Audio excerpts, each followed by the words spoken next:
Hello everyone, आज हम कुछ न्यूमेरिकल सॉल्व करेंगे। जैसे कि न्यूमेरिकल दिया हुआ है कि in the given circuit the value of current flowing in 15 ohm I निकालना है हमको, and power delivered by dependent source 15 I जो हमारे पास डिपेंडेंट सोर्स दिया है, यहाँ से पावर डिलीवर्ड निकालना है। ठीक है, तो हम इसको सॉल्व करेंगे। सबसे पहले तो ये एक टर्मिनल मान लेते हैं हम लोगों को। हम लोग 3 नोड है यहाँ पर, ए बी सी। तो ये बेस से कनेक्टेड है, ए पॉजिटिव से कनेक्टेड है, मतलब यहाँ पर जो वोल्टेज है या ये है। ठीक है, अब हमेशा जो रेजिस्टेंस होता है वो पावर एब्जॉर्ब करता है। ठीक है, पॉजिटिव से। तो V equal to I R से हमारे पास जो करंट आ जाएंगे, क्या आ जाएगी, V अपॉन आर, मतलब 15 I upon 15 is equal to आई। ये आई आ गई, यहाँ से आई जा रही है। ठीक है, मान लेते हैं हम लोग कि यहाँ पर है करंट हमारी, यहाँ से I1 आ रही है और यहाँ से I2। ठीक है, ये मान लिया हमने। ठीक, अब यहाँ से पॉजिटिव और माइनस, तो V is equal to R I से आर क्या है हमारे पास 15 इंटू आई, मतलब 15 आई। ठीक है, ये आ गया। मतलब यहाँ भी वोल्टेज क्या होगा 15 आई, क्योंकि पैरेलल में सेम होता है। मतलब अब करंट यहाँ से कितनी मिल रही है हमको, 15 I upon 15 is equal to I. Okay, अब यहाँ पर हम लगा देंगे,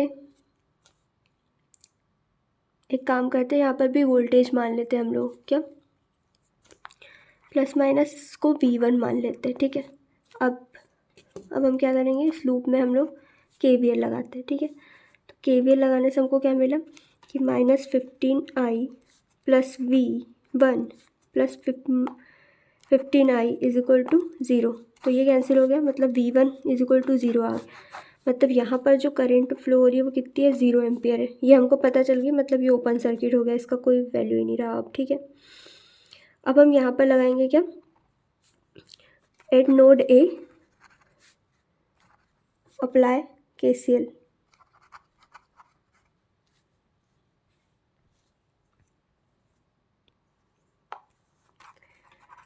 तो I2 इज इनकमिंग, बाकी सब आउट गोइंग है, I0 प्लस I1। ठीक है, इक्वेशन नंबर 1। यहाँ पर at node B apply KCL। तो I2 is outgoing and I2 is equal to 3i आ गया। ठीक है, equation number 2। By equation number 1 and 2 हमने देखा कि I1 हमारी क्या आ गई, 3i माइनस आई, मतलब 2i आ गई। ठीक है, ये आ गई हमारे पास I1 और I2 भी आ गई। ठीक है, अब हम क्या करेंगे कि एक पूरे होल लूप में हम लोग क्या लगा लेते हैं, KVL लगा देते हैं। ठीक है, तो क्या होगा, -15i माइनस 20 प्लस 20i1 मतलब 2i plus 15i is equal to 0।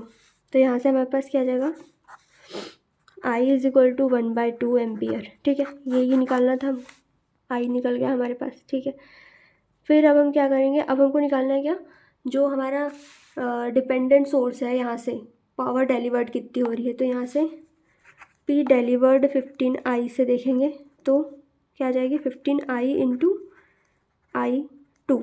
ठीक है, तो 15i क्या है 1/2, I2 क्या है 3 इंटू आई, मतलब 1/2, मतलब क्या गया 15 3 ज़ा 45 अपॉन 4 वॉट।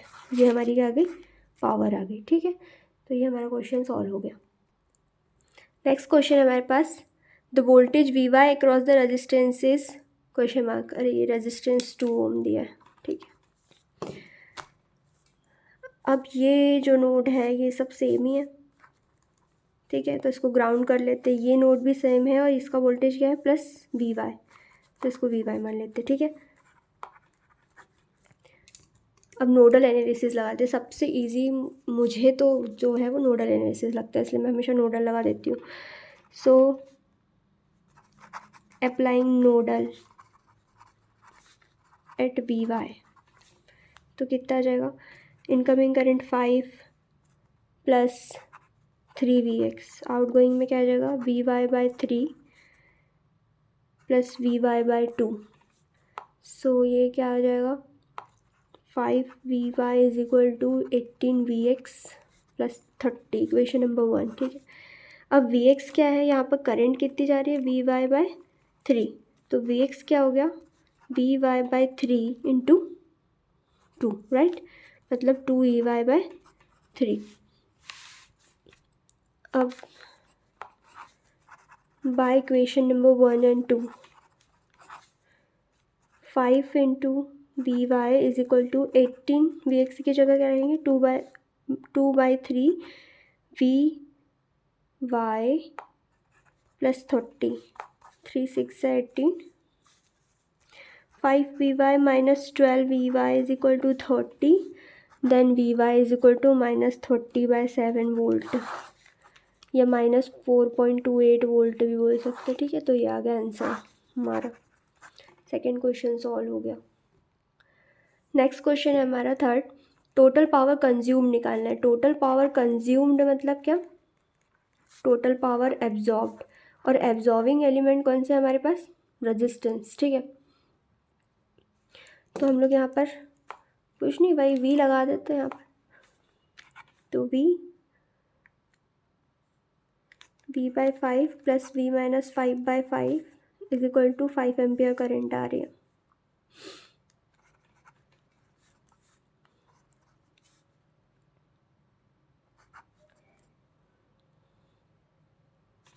$15 वोल्ट आ गया, ठीक है। अब भी 15 वोल्ट आ गया, ठीक है। यहाँ पर अब हम यहाँ से कितनी करंट जा रही है, 5 एम्पियर। यहाँ पर 1 नाम दे दे, इसको 2, इसको 3, ठीक है। तो P1 कितना आ गया, I²R है ना, तो 5 का स्क्वायर इंटू 5, 125 वॉट। P2 कितना आ गया,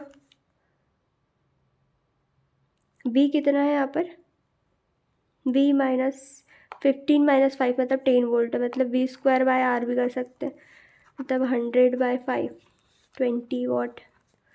P3 इज इक्वल टू क्या हो जाएगा, करेंट कितना है, वोल्टेज कितना है पर 15, मतलब 15 × 15/5 मतलब 45 वॉट आ गया। मतलब टोटल कितना आ गया, P consume to total P1 plus P2 plus P3 125 plus 20 plus 45, तो कितना आ गया, ये 30 130 170 190 वॉट आ गया, ठीक है। ये आ गया आंसर हमारा। अब हमारी बस थ्योरी बाकी रह गई थी, तो ये हमारा प्रैक्टिकल वोल्टेज सोर्स मैं आपको बता दी थी कि इस तरह से बनेगा इसका ग्राफ, अगर हम IL और VL के बीच में बनाते हैं तो, ठीक है। हमने यहाँ पर लोड लिया हुआ था ये, ठीक है।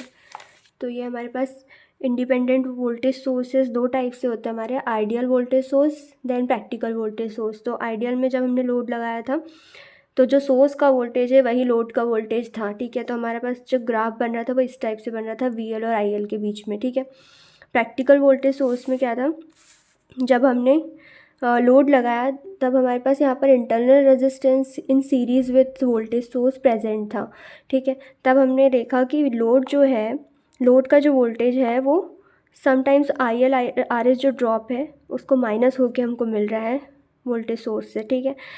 तो हमने यह देखा था। फिर अब हमने VL और IL के बीच में जब ग्राफ प्लॉट किया तब हमको पता चला कि ये डिक्रीजिंग जो हमारा स्लोप आ रहा है वो -mx + CR है, तो हमको डिक्रीजिंग में हमको स्लोप मिल रहा है, ठीक है।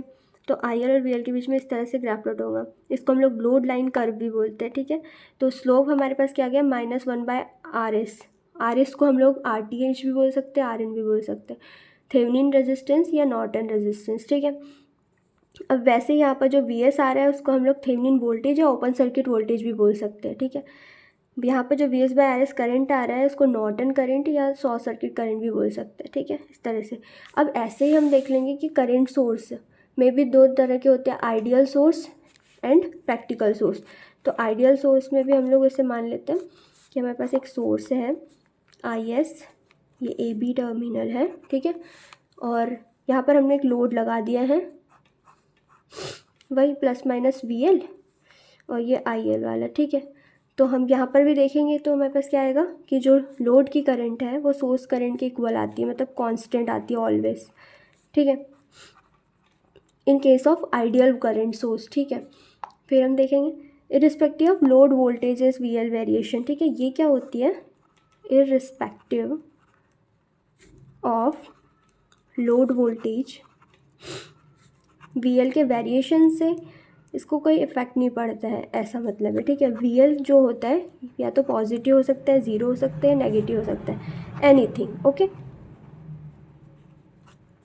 अब हम इसका ग्राफ जब प्लॉट करेंगे तो हमको पता चलता है कि हमारा वी एल और आई एल के बीच में ग्राफ क्या बनता है। तो ये आई एल वी एल, ये हमारा सोर्स करंट, ठीक है। लेकिन अगर हम वी एल और आई एल के बीच में ऐसे बनाते हैं, वी एल अगर हम वर्टिकल में लेते हैं, आई एल हम यहाँ लेते हैं, तो हमको जो ग्राफ मिलेगा वैसा मिलेगा और आई एस के बराबर मिलेंगे हमको करंट, ठीक है। समझ आ गया, ये दोनों इक्वल ही है। ये हो गया हमारा क्या, आइडियल करंट सोर्स। अब हम देखेंगे प्रैक्टिकल करंट सोर्स। तो प्रैक्टिकल से करंट सोर्स में हम लोग वही, हमारे पास जो एक पैरेलल में रेजिस्टेंस लग जाएगा, ठीक है, आर एस, ये हमारा आई एस है, ये ए बी टर्मिनल है, यहाँ पर वही हमारा लोड लग गया, लोड लगा दिया हमने प्लस माइनस वी एल और आई एल करंट जिसमें से फ्लो हो रही है, ठीक है, ये लगा दिया, ये हमारा प्रैक्टिकल करंट सोर्स हो गया। अब हम देखेंगे यहाँ पर जो आई एल आ रहा है वो क्या आ रहा है, यहाँ पर मतलब हम लोग करंट आई एस मान लेते हैं, ओह सॉरी आई वन मान लेते हैं, ठीक है। तो हमारे पास क्या जाएगा, I S plus I L is equal to I one, मतलब I L is equal to I L plus I one is equal to I S, ठीक है। तो आई एल हमारे पास क्या आ जाएगा, I S minus I one, मतलब कुछ ड्रॉप होते हुए आ रही है, ये पूरी करंट नहीं आ रही हमारे पास। पहले हमारे पास क्या था, आइडियली हम देखे रहे थे तो जो सोर्स करंट है वो लोड करंट के बराबर आ रही थी, ठीक है। अब ये हमारे पास आ गया, तो ये आर एस को ही हम लोग क्या बोलेंगे, आर टी एच भी बोल सकते हैं, आर एन भी बोल सकते हैं, ठीक है। इसी तरह से ये नॉर्टन करंट भी हो सकती है या शॉर्ट सर्किट करंट भी हो सकती है। यहाँ पर जो वोल्टेज है वो थेवेनिन वोल्टेज भी हो सकता है।